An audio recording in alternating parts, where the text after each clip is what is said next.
une inflation aujourd'hui qui est inférieure à celle de la métropole. Nous avons une inflation qui est inférieure à celle de la plupart des outre-mer français. Est-ce que l'économie polynésienne va si mal que ça ? Yaorana, Madame, Monsieur, bienvenue dans ce journal du vendredi 17 mai.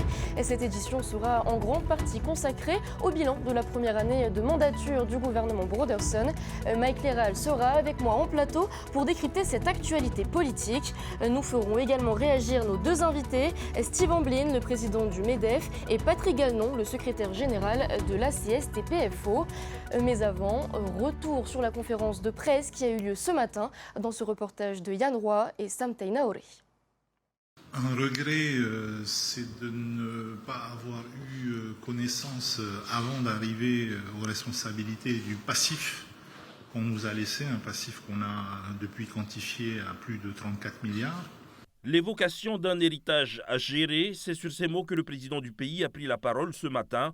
Face aux médias, pas de longue liste des actions menées sur l'année écoulée, mais une réaction d'abord sur une actualité brûlante, celle de la situation explosive du CHPF, dont 26 chefs de service viennent de proposer leur démission.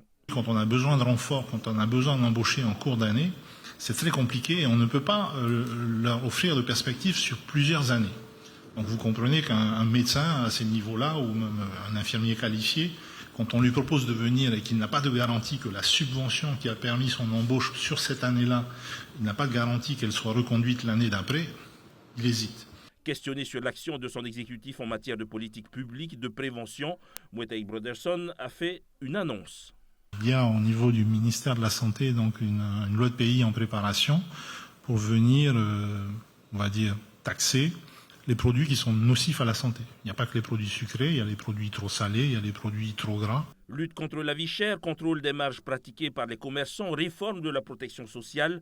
Sur la plupart des sujets évoqués, c'est le président lui-même qui s'est chargé de défendre la vision de l'exécutif. On ne peut pas réformer quelque chose qui a plus de 30 ans d'âge en se précipitant. Vous prenez les comptes sociaux, c'est très complexe. Vous faites bouger un curseur, vous avez des gens qui sont contents, vous en avez d'autres qui ne sont pas contents. C'est impossible de contenter tout le monde. Sur le développement touristique, le président maintient son cap, celui des 600 000 visiteurs annuels, dans lequel le projet d'aéroport international des Marquises peut jouer un rôle majeur à ses yeux. Des Marquises, on est à 2h30 de Hawaï. Hawaï, 10 millions de touristes. Si on arrivait à attirer 1%, alors évidemment le 1% le plus fortuné, le président du pays a enfin annoncé un remaniement ministériel. De quel ordre et de quelle ampleur? Sa nouvelle Dream Team sera présentée le 3 juin. On pouvait s'y attendre, le gouvernement tire un bilan positif de ses actions. Nous allons en parler plus en détail avec vous, Mike Leral. Mike Yaorana. Alors le gouvernement a-t-il les coups des franges pour mener sa politique ? Bien, pour répondre à cette question, Emma, je vous propose de revenir un an en arrière. Vous en souvenez sans doute, vous veniez d'arriver à TNTV et Oscar Temaru avait mené la liste de ce parti du Tavini pour remporter assez largement les élections, ce qui lui avait permis d'emporter une très large majorité à l'Assemblée, qu'il a toujours, 38 sièges contre 19 seulement pour l'opposition. Donc oui, il a les coups des franches. Le problème, c'est tout simplement cette majorité qui est parfois un petit peu pas forcément très stable, pas forcément en tout cas très unis et c'est aussi la jeunesse de ce gouvernement avec forcément un petit peu d'inexpérience. Il y a d'ailleurs un remaniement, on l'a annoncé dans le reportage, qui est prévu pour le 3 juin. Alors c'était un peu une drôle de conférence de presse ce matin puisqu'on attendait un bilan chiffré du gouvernement avec des écrans qui avaient été prévus pour ça et finalement ces écrans n'ont affiché que la photo du gouvernement avec Moetai Broderson qui assure tout de même que le Fénois se porte bien et que c'est la collectivité ultramarine qui se porte même le mieux dans l'espace de la République française. Est-ce que Patrick Gagnon, vous partagez cet enthousiasme ? Comment vous dire ça ? Le bilan, forcément, lorsque c'est un gouvernement qui le présente, il est pour lui positif. Maintenant, est-ce que la vision de ceux qui, les travailleurs, et les laissés pour compte, le voient comme positif ? Je ne sais pas. En tous les cas, nous, on a des craintes pour l'année prochaine.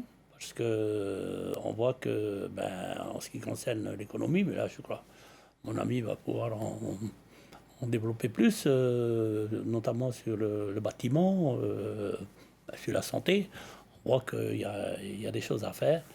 Et sur le tourisme, on a des perspectives, c'est bien. Par contre, on n'a pas parlé trop d'agriculture, de pêche, c'est un peu gênant, voilà. Et pour vous, Steve Amblin, les carnets de commandes des entreprises sont-ils pleins? Alors, l'année 2023 a été exceptionnelle. Et en fait, l'économie, c'est comme un véhicule qu'il faut continuer à entretenir, en tout cas à garder la vitesse et surtout pas qu'il s'arrête parce qu'après, c'est difficile à relancer. Et là, on n'est pas d'accord avec le gouvernement. C'est sur les perspectives d'avenir. On voit la guerre se propager à l'étranger. On voit les tensions, effectivement, aussi également sous forme de guerre civile à Nouméa. Donc ça nous fait quand même peur. Et le commerce commence à baisser. Nous avons la construction qui commence à manquer de ciment et de gravat. Nous avons les compagnies aériennes qui sont en déficit. Enfin, donc je pense qu'on aimerait, nous, en tout cas au MEDEF, on aimerait on serait plus rassurés si le gouvernement avouait qu'il voyait comme nous une année 2025 qui s'annonçait compliquée. C'est-à-dire que vous n'êtes pas trop déçu de l'année écoulée, mais en revanche, vous êtes inquiet du manque de cap peut-être de l'année à venir. On aimerait bien que déjà, on voit sur les mesures qui ont été prises. Bon, là, on parlera tout à l'heure sur la suppression de la TVA sociale, ces incidences malheureuses au niveau de la caisse de la CPS. On voit également au niveau comme je disais tout à l'heure, de l'économie, des tarifs qui sont toujours malheureusement toujours élevés.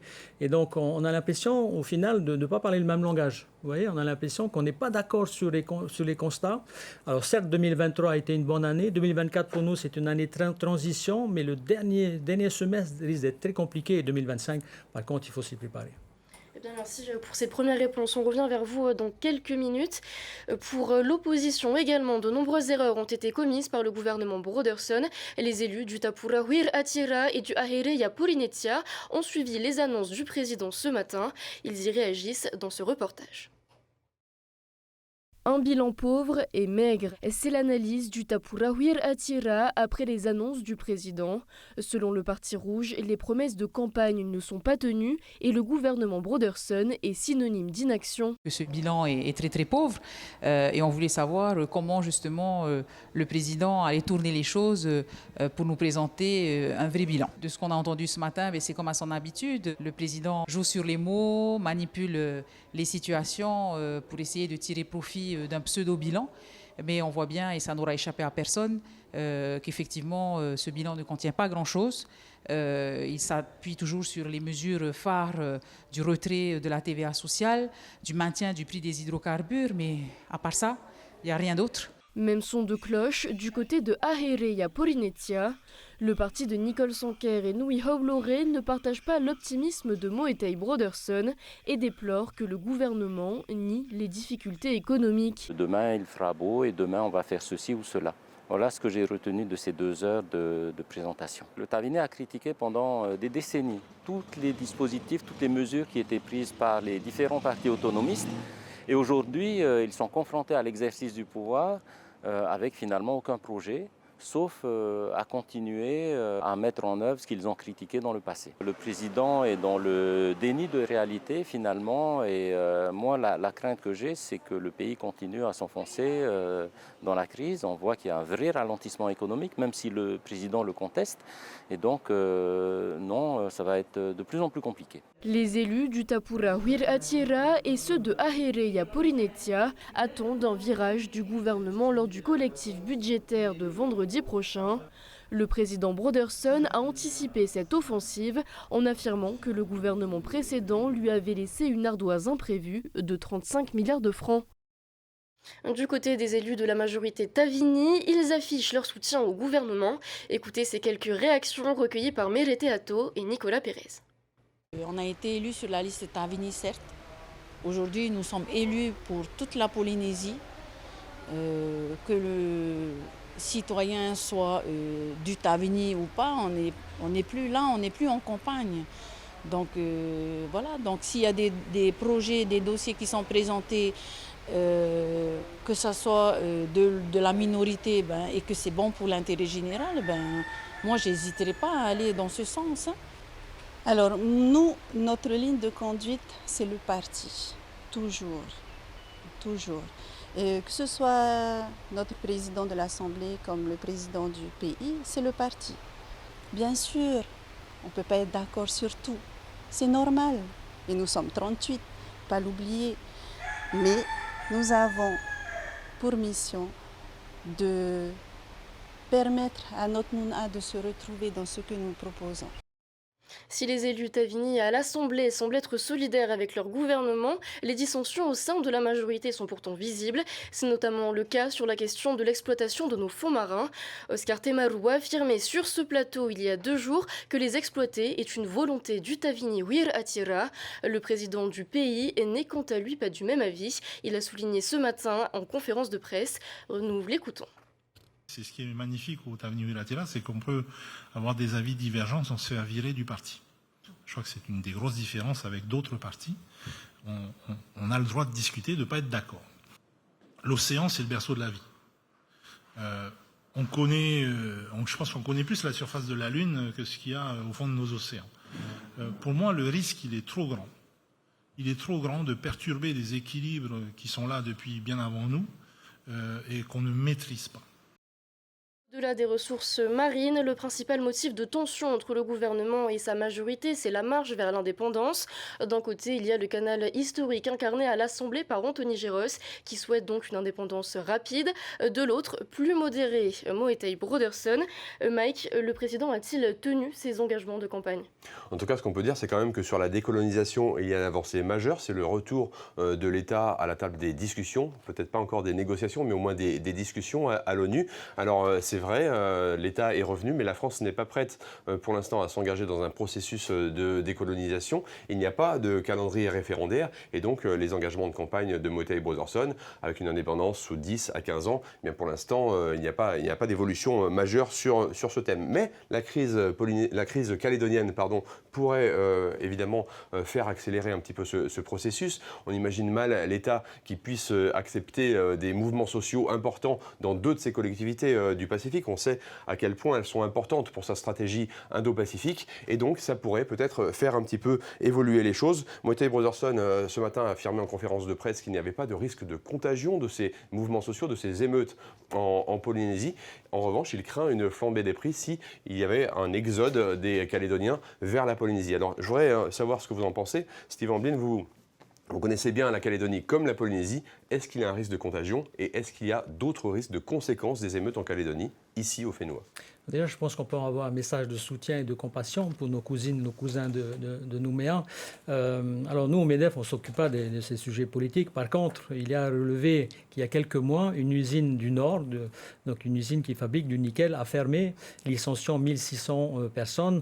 Les factures d'électricité étaient censées tripler également, ce qui a été empêché par le gouvernement finalement. Donc ce que je veux dire, c'est qu'économiquement, il y avait déjà des ferments qui a laissé entendre qu'on pourrait se retrouver avec une situation très compliquée. Bon, les choses avec cette élection ont empiré, bien entendu. Alors, localement, qu'est-ce qu'on peut attendre?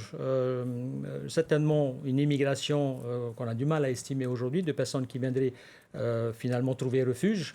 Alors, ce qui pourrait avoir des conséquences au niveau des prix de l'immobilier et également avoir au niveau des entreprises plus de compétitivité. Donc, c'est la raison. Je rappelle que c'est aussi une population à fort pouvoir d'achat qui pourrait se déplacer.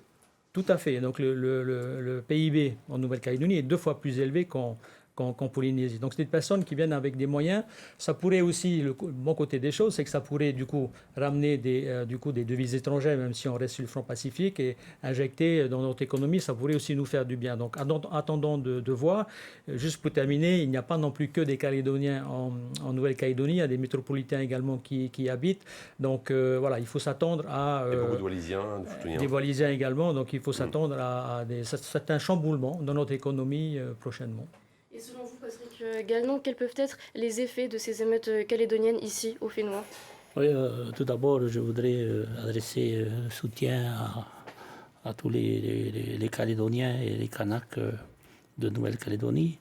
Ce qui est triste dans cette histoire-là, c'est que si on est contre, évidemment, les manifestations et les brutalités et tout ce que l'on voit, il faut se dire que ce sont des faits qui étaient un peu patents, dans la mesure où c'est un fait colonial aussi que de faire voter une loi à 24 000 km, alors que les 3/4 de l'Assemblée nationale ne comprennent pas ce qui se passe en Nouvelle-Calédonie. Donc c'est un peu aussi le souci que nous avons ici. C'est sûr qu'en tous les cas, on n'espère pas que ça puisse faire à l'identique, mais le fait nucléaire est un fait colonial aussi. Il ne faut pas l'oublier. Et il faut qu'à un moment donné, la France à un moment donné, prenne vraiment conscience qu'il y a eu un fait colonial en colonie, un fait colonial en Polynésie française, et à un moment, il faut assumer. Il vous inquiète, il vous fait penser qu'il pourrait y avoir une contagion Moi, sociale? je ne parierais pas que ça puisse pas, un jour ou l'autre, s'envenimer. La ville a déjà brûlé en Polynésie française, mais il ne faut surtout pas essayer de faire des comparaisons. Je veux simplement dire que la France doit assumer aussi son fait nucléaire en Polynésie, comme il doit l'assumer en Nouvelle-Calédonie.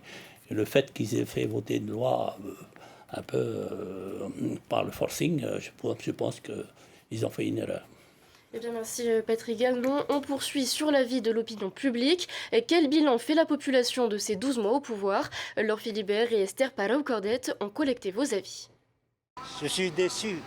Ce que je veux, le travail pour les enfants. Regarde, à côté Père Christophe. Regarde. Il n'y a rien. Comment il faut diplômer aujourd'hui? Aujourd'hui, il faut diplômer. J'ai des personnes qui ont besoin de travailler aussi, et des jeunes qui veulent aussi travailler, que de se travailler dans la ville. Je ne trouve pas qu'il a changé. Depuis qu'ils sont là au territoire, la population, ils regrettent. Parce que c'est cher. Il y en a des foyers qui sont pauvres, ils ne peuvent pas nourrir ses enfants. Ils sont obligés d'aller voir l'assistance sociale pour demander un plan à manger. Je vais parler pour le travail. Je vois plus de jeunes aujourd'hui qui ont un travail. Il a donné du travail un peu à tous les jeunes. Voilà. C'est tous des fainéants. Il faut les faire travailler pour gagner leur pain au lieu de s'asseoir. Est-ce que vous êtes d'accord avec moi? C'est des paroles en l'air. La cherté de la vie, elle est moins chère, la vie maintenant? Non, elle est trop chère. Surtout ceux qui gagnent moins le SMIC, qui ne gagnent rien du tout. Voilà. Ça a plus augmenté que depuis qu'il est président et que la vie est plus chère. Tout a augmenté maintenant avec les taxes, ce qu'il a mis. Voilà. À situation extrême, réponse extrême. Épuisés de combler les absences, les 26 chefs de service du CHPF ont menacé hier de poser leur démission dans les 10 jours. Le ministre de la Santé a annoncé aujourd'hui 3,7 milliards de subventions pour leur venir en aide. Esther Cuneo et Loïse Girard. Ils n'en peuvent plus d'attendre. Alors que les conditions de travail continuent de se dégrader au CHPF, les chefs de service lancent cette fois-ci un ultimatum, comme une dernière sommation.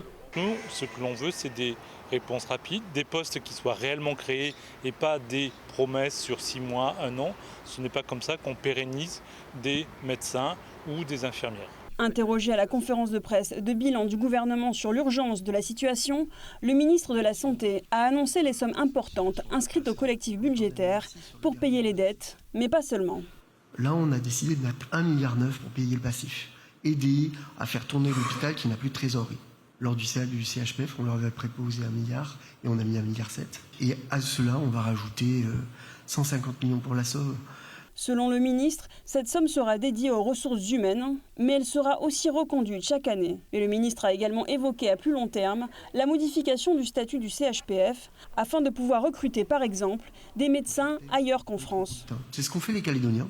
En fin de compte, ils n'ont pas les oncologues qu'ils ont réussi à embaucher sont des Italiens qui parlent français. Une réforme bienvenue pour les chefs de service qui insistent malgré tout sur l'urgence extrême. Si le statut des praticiens hospitaliers est aussi peu intéressant, les gens ne viendront pas en Polynésie. Une modification du statut de l'établissement est sûrement une bonne chose, mais on a besoin de réponses rapides. Selon le ministre, les subventions exceptionnelles pour le CHPF devraient être adoptées en séance le 24 mai, soit dans 7 jours. Trop tard pour certains médecins qui ont déjà posé leur démission. La santé, c'est donc l'une des préoccupations majeures de ces derniers jours, mais aussi de cette première année de mandat. Mike, ce matin, le ministre de la Santé, Cédric Mercadal, a tenu à rassurer l'hôpital. Oui, c'est vrai, il a tenté en tout cas de les rassurer, mais c'est pas sûr qu'il y parvienne. On le disait dès hier, 26 chefs de service ont proposé leur démission au président. Ils réclament 500 millions par an pour pouvoir assurer les postes et 700 millions pour le matériel. Et donc tout ça, c'est tout simplement pour faire fonctionner l'hôpital normalement, nous disent-ils. Et puis il y a aussi la CPS. Alors Patrick Gallon, vous dites que ces deux entités, l'hôpital comme la CPS, sont en très très grande difficulté. Au contraire, le ministre vous trouve un petit peu trop alarmiste. C'est comme ça qu'il s'est exprimé ce matin. Qu'est-ce que vous lui répondez ? Oui, c'est vrai que le 1er mai, nous avions souligné au gouvernement que la difficulté, d'ailleurs c'est pas d'aujourd'hui, déjà l'année dernière nous avions fait grève au CHPF, mais visiblement le message ne passe pas très bien. Et du coup, les 26 propositions de démission, c'est parce que depuis plus d'un an, 2 ans maintenant, il était question de 140 postes nouveaux. C'est pour ça qu'il est question de 500 millions, mais pérennes. On est même monté à 150 ces derniers jours. Bon, bref. Dans mon esprit, c'est 140, c'est ce que nous avions convenu avec les médecins, et 700 millions de matériel. Alors après, c'est clair, si ce n'est pas pérenne, l'année prochaine, ils seront obligés de mettre des CDD. Ça ne peut pas marcher comme ça. Et la deuxième chose, c'est que, vous savez, ces médecins-là, comme les oncologues qui ont démissionné, il y en a 3 qui ont déjà démissionné, ils vont en métropole ou en Outre-mer et ils touchent des sommes assez conséquentes, 2 millions, etc.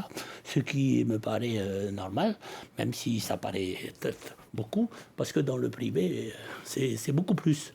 Du coup, ils sont tentés d'aller dans le privé. Vous savez, un cabinet qui est ouvert d'un médecin libéral, ça coûte quelque chose comme 55 millions à la CPS.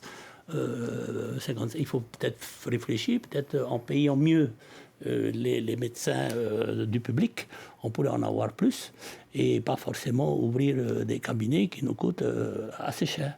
Mais sans vouloir opposer le public et le privé, il faut qu'ils soient complémentaires, mais il faut bien réfléchir à la manière dont on veut suivre la politique. Alors il n'y a pas de politique publique claire. Et sur la CPS, justement, vous dites qu'il n'y a plus qu'un an de visibilité. Non, je n'ai jamais dit ça. Vous ne dites qu'il n'y a plus qu'un an de réserve, réserve, je dis simplement que la TVA sociale, c'était 9 milliards. Et si ce n'est pas remplacé assez rapidement pour 2025, c'est clair, on augmente les cotisations pour avoir les 9 milliards. C'est tout. Vous avez entendu les réponses du ministre sur cette question, un changement du spectre de remboursement, par exemple. Est-ce que ça, vous y croyez, ou il faut une nouvelle taxe ? S'ils sont en train de me dire qu'il faut diminuer le paiement, au lieu de 70% de paiement actuel, il faut que la CPS ne paye que 60 et 50%, qu'ils prennent leurs responsabilités. Moi, je ne suis pas dans ce principe-là. Vous êtes plus favorable à la taxe ? À la taxe ou une nouvelle taxe, je ne sais pas, ou bien comme dit Monsieur le Président, ça j'ai apprécié beaucoup lorsqu'il dit par exemple qu'il faut taxer effectivement les marges qui sont excessives. Il citait la marge excessive de 300%, effectivement, il y a des marges malheureusement qui sont un peu excessives. Peut-être en taxant ces marges excessives, ça ne va peut-être pas faire plaisir à mon voisin à droite, mais peut-être que là, on pourrait trouver nos 9 milliards et puis pouvoir plus sereinement voir l'avenir venir. Steve Amblin, sénateur de réforme, vous aussi, les patrons, vous les dénoncez. Selon vous, quelles erreurs ont été commises et surtout, comment les corriger ? Nous sommes favorables à la remise en place d'une fiscalité sociale, c'est-à-dire une nouvelle taxe. Après, je me souviens que Édouard Fritsch et son gouvernement avaient proposé, le MEDEF avait proposé à un gouvernement sortant une TVA déductible de 3%, qui au final ramenait autant en net que celle des 1% finalement qui a été votée à l'Assemblée. Donc oui, pour une nouvelle fiscalité, parce que sinon ça va mettre en danger notre sécurité sociale, où on viendra encore augmenter les charges sociales des entreprises et ralentir l'économie. Donc vous voyez, ça risque de compliquer les choses. Après, effectivement l'incidence d'une augmentation des taxes, une nouvelle taxe qui serait pour le coup supportée par l'ensemble de la population. Il faut bien noter que si demain la CPS se retrouve, n'a pas de solution, ce sont les retraites de nos parents et également la santé des Polynésiens qui seront en jeu. Donc tout le monde doit y participer, c'est notre posture. Après, au sujet du plafonnement des marges, le problème c'est que là encore, il faut laisser le privé respirer. Je me bats pour que l'administration puisse être plus rapide, puisqu'on simplifie les procédures administratives, justement parce que la Nouvelle-Zélande, la Nouvelle-Calédonie l'avaient compris avant nous, de manière à accélérer les transactions et permettre à l'emploi d'émerger et éventuellement à augmenter l'emploi et l'investissement en Polynésie française. Donc venir plafonner les marges des commerces, et en tout cas, et de manière générale, on l'a vu aussi avec cette loi qui est passée et contre laquelle on a posé un recours, parce que là encore, on vient jouer avec des règles avec lesquelles on ne joue jamais à l'étranger. Vous voyez, de mettre en place une rétroactivité sur des exercices qui sont passés, ça se fait nulle part. Et donc ça se fait ici. Si on commence à venir plafonner les marges des commerçants, je pense qu'on va faire peur aux investisseurs, comme c'est déjà le cas au niveau hôtelier. Et c'est ainsi... Allez-y. Oui, je voudrais revenir un petit peu sur ce que M. Amblin dit, en précisant que je n'ai pas entendu, effectivement, qu'on ait parlé des faux patentés. Actuellement, il y en a beaucoup, ou des faux salariés, qui ne cotisent pas et qui font de la concurrence déloyale aux entreprises qui sont dans le droit. Je n'ai pas entendu parler de ça, mais malheureusement, il faudrait effectivement que le gouvernement s'occupe de cet aspect-là. Il y a une question sur la chasse à la fraude ce matin, c'est ça que oui, que vous c'est sollicitez. ça dont je parle, par rapport aux faux patentés, aux faux salariés. C'est de l'ordre quand même de 7000. Ça serait bien qu'on puisse faire en sorte que ces gens-là payent normalement. Je suis d'accord avec Patrick sur ce sujet. La seule chose que j'aimerais rajouter, effectivement, la raison pour laquelle on a cette propagation de faux patentés qui, finalement, aurait pu se transformer en CDI, c'est le coût du travail, une fois de plus. Donc, si on vient l'augmenter, on aura plus de faux patentés. Mais surtout, et ça, j'insiste sur ce sujet, nous devons réviser le Code du travail. C'est important. C'est la raison pour laquelle l'entrepreneur aujourd'hui n'embauche plus, parce qu'il se marie, mais il ne peut pas divorcer. Vous voyez. Donc, il y a une révision globale qui est nécessaire, et je pense que il est temps, avec ce qui arrive en 2025, il est temps qu'on s'occupe de notre économie. Il est temps également qu'on travaille avec les partenaires sociaux main dans la main pour l'avenir de nos enfants. C'était pas le cas cette année ? Ah si, on a commencé, justement. Ça a été le cas. On se voit souvent, justement, pour réfléchir à ces réflexions. Un exemple, les commerces demandent à ce que les PPN disparaissent, ce qui vient, du coup, mettre en danger le pouvoir d'achat des petits gens. Donc, avec Patrick, on réfléchit à trouver des solutions. Il y a également la problématique... Entre patrons et syndicats de salariés, mais également avec le gouvernement ? Malheureusement, non, pas suffisamment. Pas encore. Donc, on a demandé à voir les rencontrer. On le voit aussi au niveau des logements. Une banque propose que des taux d'intérêt à 0% sur les crédits immobiliers on puisse y réfléchir et qui seraient supportés par le gouvernement.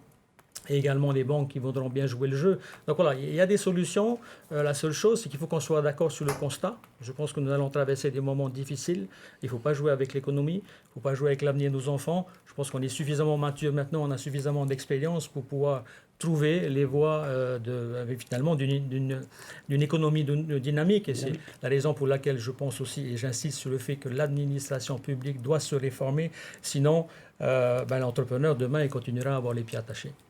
Et c'est donc sur ce message que s'achève cette interview. Merci à tous les deux d'avoir accepté notre invitation ce soir. Et merci également à vous, Mike Léral, pour toutes ces précisions.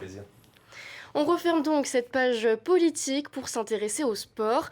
Bonne nouvelle, un 3e Tahitien participera aux Jeux Olympiques de Paris.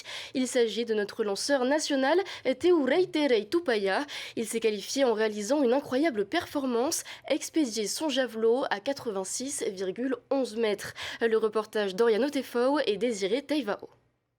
S'il arrive à rentrer le même jet que tout à l'heure, Teurei Tupaya, le javelot est bien parti. Mais oui, il est encore plus loin. Mais il y a peut-être plus de 80 mètres. Son record personnel. Grâce à ce lancer, il réalise son rêve olympique. Avec un jet de 86,11 mètres, il explose de 4 mètres l'ancien record de France, établi en 1989 par Pascal Lefebvre. Je n'arrivais pas à y croire au début. Je vois la paire, je vois ce qui s'affiche. Je vois mon jet partir direct. Je sens que ça a été loin. Derrière, j'arrive même pas à dire en fait ce que je ressens vraiment parce que je suis encore en état d'euphorie et de la joie que je ressens en ce moment, sachant que c'est un gros point en moins pour moi pour la suite de la saison. Après une année en demi-teinte, due à ses nombreuses blessures qui l'ont plongé dans une période de doute, à la veille de la compétition, le Tahitien s'attendait à une belle surprise. C'est surtout aussi en pensant à tous mes proches qui m'encouragent, m'accompagnent, ma famille, mes parents, ma grand-mère, mon oncle qui me suit depuis que je suis tout petit dans le javelot, Léo Bringfield. Et justement, au Fénois, tous ses proches sont fiers de lui. Quant à son oncle et premier entraîneur Léo Bringfield, il salue la performance de son protégé. Là, il a mis tout dedans à la fin, c'est bien. C'est ce qu'on lui demandait depuis quelques temps. Après, c'est de l'arrière, donc pour un bon geste, il faut de côté pour voir qu'on analyse un peu. Mais de l'arrière, tu vois quand même l'angle de tir, comme on appelle nous, c'est bien. C'est exactement l'angle qu'il faut avoir. Maintenant, c'est les Jeux Olympiques, en espérant au moins le podium. Avec ce lancer, Tehoura s'empare de la 5e meilleure performance mondiale au javelot cette saison. Il prend sa revanche 4 ans après avoir raté de 2 mètres la qualification au JO de Tokyo. Désormais, nous pourrons suivre 3 Tahitiens aux prochains Jeux Olympiques en juillet. Et c'est ainsi que s'achève cette édition. Merci pour votre fidélité. Dans un instant, voyez vos émissions Ta'ata Toumou et bien dans son faré les conseils de Noémie. Demain, Davidson Bennett reprend les commandes du JT. Quant à nous, on se retrouve lundi. Je vous souhaite de passer un excellent week-end. Retrouvez ce journal en replay sur notre site internet et notre application mobile TNTV.